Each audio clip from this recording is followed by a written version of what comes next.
Hi, huge movie fanatic Nate coming to review a movie which I never intended to see in a million years, and I don't know how many views this review is going to get because this is kind of like a rom-com romantic comedy, and I've been buying more and more of these for $2 if I find them. I don't know why. Just, I guess it's just something different, because I don't know. I guess that's why it's just something different because I never used to watch these. So I'm like, well, let's just watch these. Let's just get some of them for $2 just to see what, because they were like big in the day. Like this one in particular was kind of big in the day, and I think I was still working at Movie Gallery when it came out on video, which of course is The Breakup with Vince Vaughn and Jennifer Aniston in it. Now, I also recently within the last week, I got this within the last week. I also recently within the last week for $2 got the Adam Sandler movie Just Go With It, which also has Jennifer Aniston in it. And I gotta tell you, I thought about reviewing it, and I'm just like, you know what?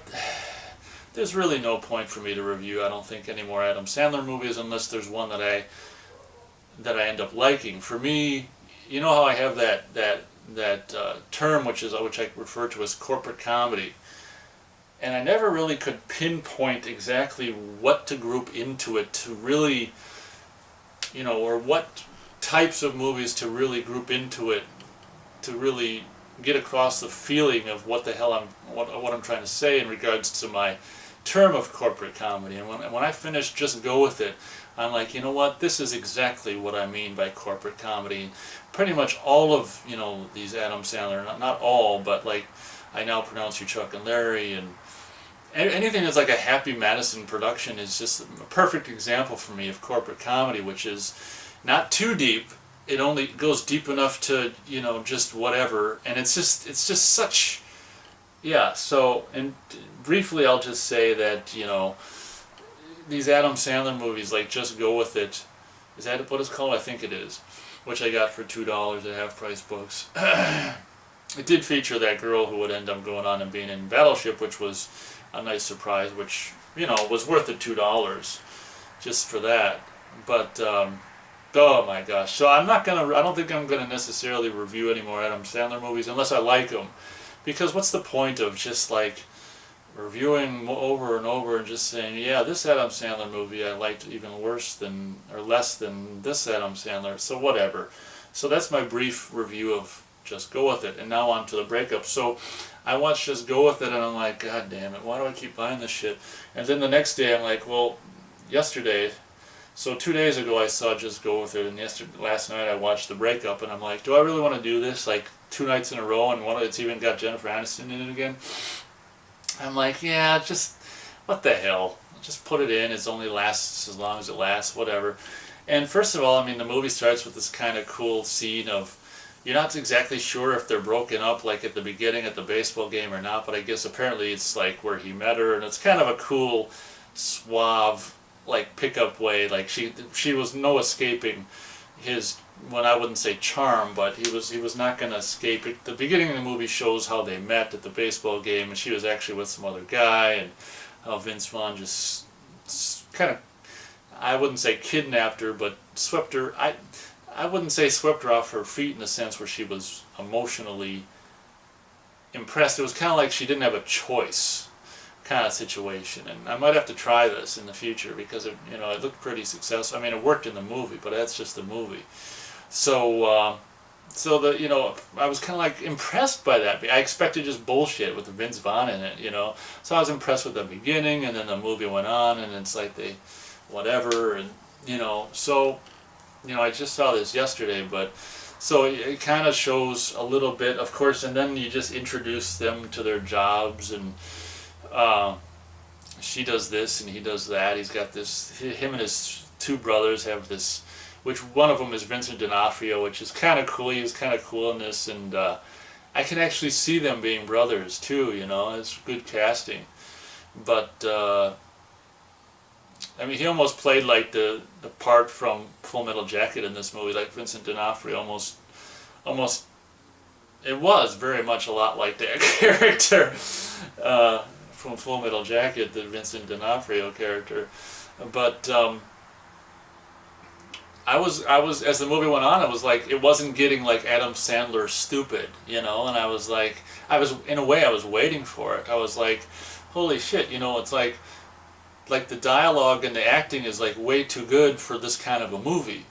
And the scene when he comes home, see, the movie pretty much introduces their lifestyles, and like so many movies do, okay, there's their lifestyles pre whatever, and just like regarding Henry, and then bam, now he's gonna come home, and we're gonna have the scene that is the instigation, you know, instigates what the whole movie is about, which is a breakup, which wasn't so much of a, I mean, I guess it kind of was a break, I don't know, wasn't as much of a breakup as I thought it'd be.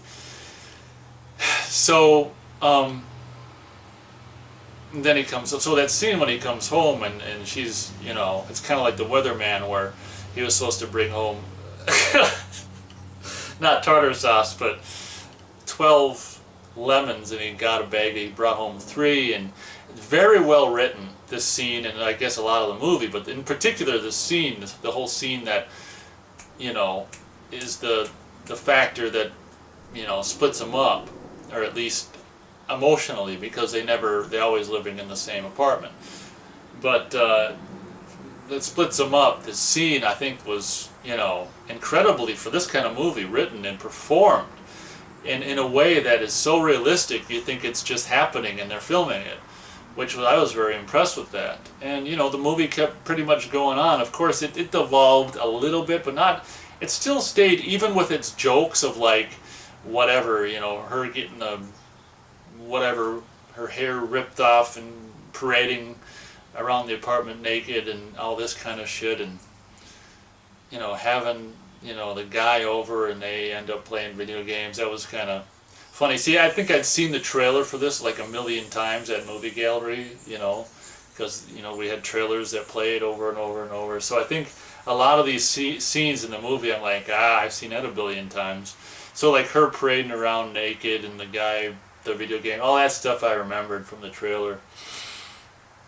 Oh, but long story short, I, believe it or not, am going to give this movie 3 stars. I think that it's incredible. It's one of the most competently written and performed movies of its genre. Usually something like this, like a romantic comedy or whatever, you would expect to just be, like I say, I just go back to just an Adam Sandler movie, just, you know, just stupid dialogue, like crude humor, and, you know, sex, you know, women being sex objects and all this and that. And 3 stars for the breakup. You know, I thought it was great, and it featured some, you know, interesting supporting cast of like that one guy who would end up being in Die Hard 4, and also Judy Davis, I believe her name was, which she's always radiated something for me, you know, and I swear when she's 80, maybe she's 80 now, I don't know, but when she's 80, she's, you know, as long as she lives, like, for me, she's always going to radiate this whatever, this,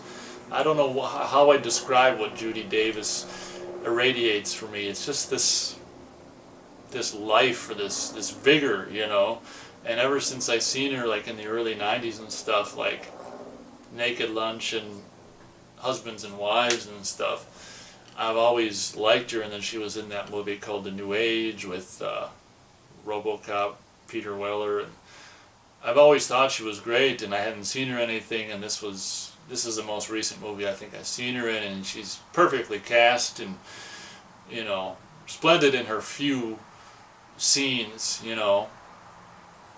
And you got kind of Jon Favreau being pretty much just what Jon Favreau always ends up being. But, you know, you go through the movie expecting, well, you know, yeah, this is all fine and good, but you know they're going to end up getting back together in the end. And I got to give this movie props, because I can spoil this, because if you're not going to see this anyway, probably, and even if you are, well, maybe I won't spoil it. Not that you're going to see this, but, well, I'll just say that it ends in a way that I guess I might be kind of spoiling it by saying this, but anyway, it ends in a way you didn't expect it to end, which I really respected it for, instead of just ending how you thought it would, which I guess you probably know how it ends then, because I said it, yeah. But 3 stars for the breakup. I was very impressed in the acting. There's some quotes here. there's a quote on the back which I was like, yeah, whatever. Are you freaking 4? Is the reviewer like 4 years old? Vince Vaughn and Jennifer Aniston give what may be the best performances of their careers. And I was like, what the fuck? Did you watch it on Dope? But then I watched it, and especially that scene where they have the argument, and I was like, holy shit. You know, I kind of agree with that quote. Not that I'm, follow all their work or anything like that, but the acting by them is really good, and it says one of the best American comedies in years on the cover, which I don't see a lot of American comedies, so I can't, it's probably true though if if compared to the Adam Sandler stuff. So there you go. I can't believe I'm doing it, but 3 stars for The Breakup. If you can find it for $2, I would highly recommend doing so. Whatever. I mean, I'm not by any stretch of the imagination a romantic comedy kind of guy, but I've just been watching this stuff just because I guess for me it's something new and something that normally I wouldn't watch. So, and for $2, I mean, shoot. All right, thank you very much for watching, and we'll see you on the next review.